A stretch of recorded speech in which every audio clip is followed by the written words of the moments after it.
Halo guys, jumpa lagi bersama saya guys, dalam channel BLTG. Kali ini guys, kita lagi menyemprot pasir.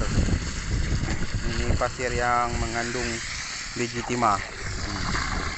Timahnya bercampur sama pasir ini guys.